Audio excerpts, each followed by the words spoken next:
Hello everyone and welcome to Blaugrana Everything and welcome back to the channel and a match review as we look at our FC Barcelona bowed out of the Champions League off the back of a much improved performance at the Parc des Princes. The match on the night ended in a 1-1 draw after goals from Mbappe and Messi, which meant that the tie ended with a 5-2 aggregate scoreline in favor of PSG, who were able to see through their sizable advantage from the first leg.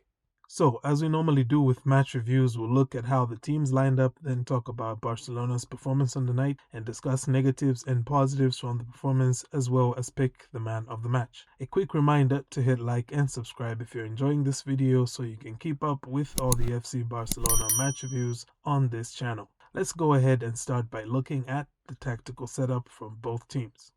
PSG decided to go with their usual 4-3-3 with the following players. In goals, Keylor Navas, a back four of Florenzi, Marquinhos, Kimpembe, and Kurzawa, the midfield three of Paredes, Verratti, and Gay, with Mbappe, Icardi, and Draxler up front.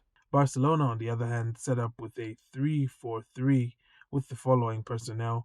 In goals, Marc-Andre ter Stegen, a back three of Langley, De Jong, and Mingueza, with a midfield four of Dest, Alba, Pedri, and Busquets, and a front three of Griezmann, Messi, and Ousmane Dembele. Let's now briefly look at how Barcelona performed in this game. From the onset of the match, Barcelona were eager to get on the front foot and outnumber PSG through the center of the pitch in order to get opportunities and put them under pressure.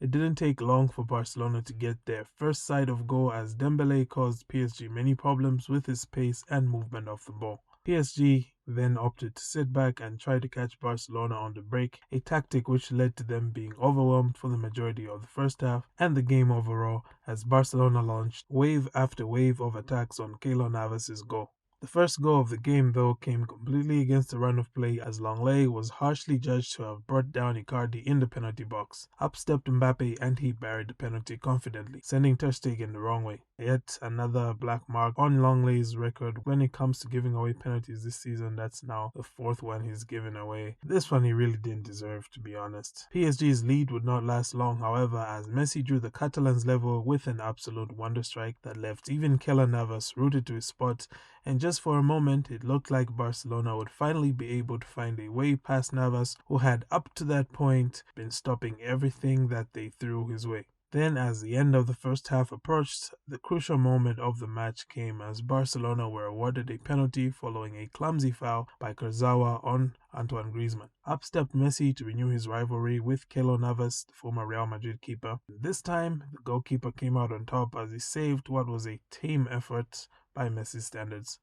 Halftime score 1-1. The second half continued in the same vein as the first half. PSG began it by trying to press Barcelona high, but it was to no avail as Pedri and Busquets, who was in great form I should add, were able to help the back three play through the press. Eventually, Barcelona camped on the edge of the PSG area and rained down wave after wave of attacks on the PSG goal. However, it was not to be for Barcelona as they just didn't seem able to find a way to score more goals, whether it was due to Navas coming up with big saves or a Barcelona player making one more pass than was necessary rather than taking a shot.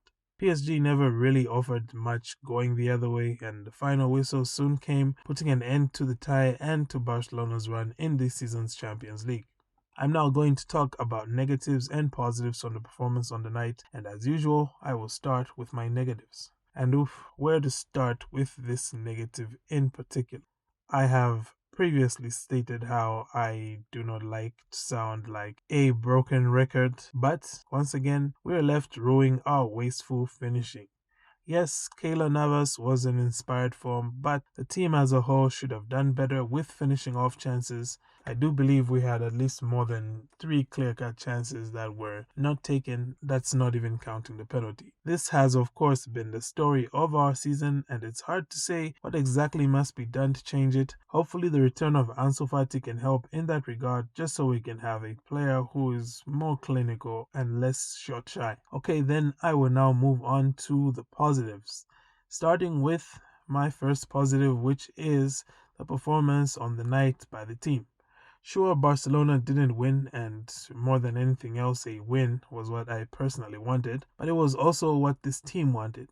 They were hungry, they had desire, and they played without fear. Things we have been begging to see in this team for the past 3 seasons. There were moments, especially in that first half, where you could sense a fear in the PSG players, and it's been way too long since we last saw any big teams express fear coming up against La Blaugrana, because we have for a while now lacked the hunger and the mentality to make the opposition fear us. So to see the team play in the way that it played last night, I think was pretty remarkable, was pretty wonderful. For my second positive, it has to definitely be the performance by our youngsters on the night. Serginho Dest and Pedri in particular were brilliant last night, and so were Dembele and De Jong. Say what you will about Dembele and his failure to score on the night, but he was definitely one of Barca's liveliest threats on the night. He had messy levels of output for key passes and shots taken, and in a season where we are not being plagued by poor finishing, he probably ends the game with a goal and an assist at the very least. I'm only stressing all of this because I noticed the Culaverse casually crucifying him on social media for what was actually a great performance on the night. He had a better game than even Mbappe, who was, by comparison, largely silent, barring his penalty goal. Minguesa, of course, was probably the only black mark as far as our youngsters on the night, because I felt he did lose his head a bit. But all in all, a great performance by our young players, with even the likes of Trincao and Moriba coming on for some minutes and having some great cameos. Anyway, I'll now move on to talk about the man of the match. There were a lot of wonderful performances by the men who were dressed in their changed strip of yellow with red stripes. Barcelona dominated the encounter on the night, but unfortunately, they did not have the goals to back up that dominance, and so my man of the match award goes to the man that stopped Barcelona from converting those chances and pulling off another remontada. The man was none other than Keylor Navas, who was nothing short of spectacular on the day. With all the big name signings Paris Saint-Germain have made over the years, it says quite a lot about the man that I think he was the most important signing after Mbappe and Neymar. Well, that does it for my match review. Ladies and gentlemen, what were your thoughts on the match? Who was your man of the match? Feel free to leave your thoughts in the comments. Thank you for tuning in. Have a great day, and Forza Barca.